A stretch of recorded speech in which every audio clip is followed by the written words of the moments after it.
Joining me now is Justin Anderson. He's the VP Americas at Trident Royalties. Good to see you. Thank you for having me. I think what's interesting about your company straight out of the gate is the fact that you have a diversified strategy. You're not just precious metals. So could you give us a brief overview of that? Sure, yeah, we're really looking to build a diversified royalty company, as you said. When you look at the mining industry, it's roughly a third precious metals, a third base metals, and a third bulks and industrial minerals. So the history of the royalty business has really been focused on, a small part, roughly 1/3 of the mining industry, whereas there's so much opportunity out there in the other metals and materials that, no one's really capitalized on yet. That's really the story behind Trident, is to build a company that is diversified and reflects the mining industry as a whole, rather than a focus on a single commodity or sector.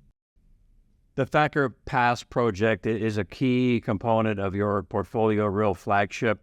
And recently we saw the Department of Energy with a $2.3 billion loan commitment to the owner, which is Lithium Americas. So what's the significance of that for Trident, and what does that mean for the next few years here? Yeah, as you mentioned, Lithium Americas Thacker Pass mine really is the flagship project within the Trident portfolio, and it's great to see the advancements that Lithium Americas made on the project in the last several months. As you touched on, the loan from the U.S. Department of Energy for $2.26 billion.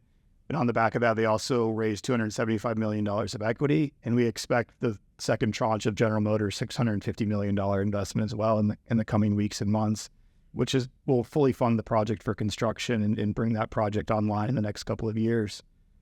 Based on lithium forecasts and general consensus pricing, we expect about $20 million of revenue alone to Trident Royalties based on that one royalty. So really a game changer for Trident in terms of our continued growth and revenue growth of the company. Very nice. Now, in terms of the company's assets or net asset value, about 60% are in Canada, U.S., Australia, and most of that made up of lithium, gold, copper as well. So how would you describe the deal flow out there? We've heard so much about starving companies, junior exploration companies. Is that still the case, or are things getting better? And how hot is the market in terms of competition? Yeah, I think deal flow remains good. If you look back at Trident, we've had a very consistent deal flow going back to 2020. So I think we've kind of proven the business model works, that there is a lot of deal flow opportunities out there. And as I touched on earlier, there's so much of the mining market that remains untapped in the royalty space. There's no doubt there's new competitors coming into the market over the last 6 months, 12 months, but deal flow remains good, and think there's a lot of opportunities for Trident to continue to add to the portfolio. On the financial side, you've got $22 million in net debt. The company came up with a new debt facility through BMO and CIBC that replaced one from Macquarie. Why was that done, and what sort of position does that leave you in now in terms of flexibility?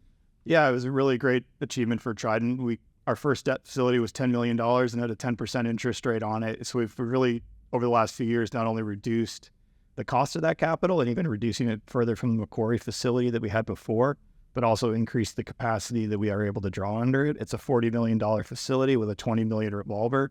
So for the right opportunity, have up to $60 million of debt availability.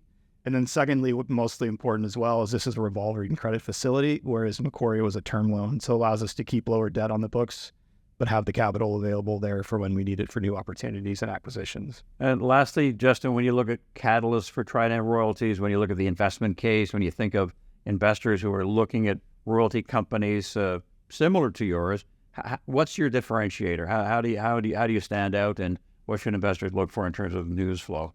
Yeah, so the most imminent news flow we expect is we have an offtake over the Greenstone Equinox's Greenstone mine up in Ontario, which should be pouring first gold based on their press releases in the coming days. That'll be a significant addition to Trident's revenue in 2024 and onward. As we touched on with Thacker Pass, the construction of that project really commencing and moving forward towards operations. This is a substantial catalyst. Then we also completed an investment in a copper project in Arizona called Antler, which is owned by New World Resources last year. We're expecting an updated pre-feasibility study as well from them within Q2. So we've got a lot of opportunities with new assets like Greenstone, as I said, coming online in the near term, the commencement of Thacker Pass, and then some of the earlier stage investments such as Antler, advancing through the studies and the permitting process as well. So expect a bright future for Trident, not only with the portfolio it have, but the capital we have to deploy and new assets brought into the portfolio. And with Equinox, you're hand in hand with Ross Beatty, and usually that's not a bad idea. It's been great. Good to see Equinox is taking over 100% ownership of the project. And yeah, we expect hopefully that first check from Greenstone in the coming weeks. All right, very good. Thanks, Justin. Thank you. Okay, Justin Anderson, VP Americas at Trident Royalties.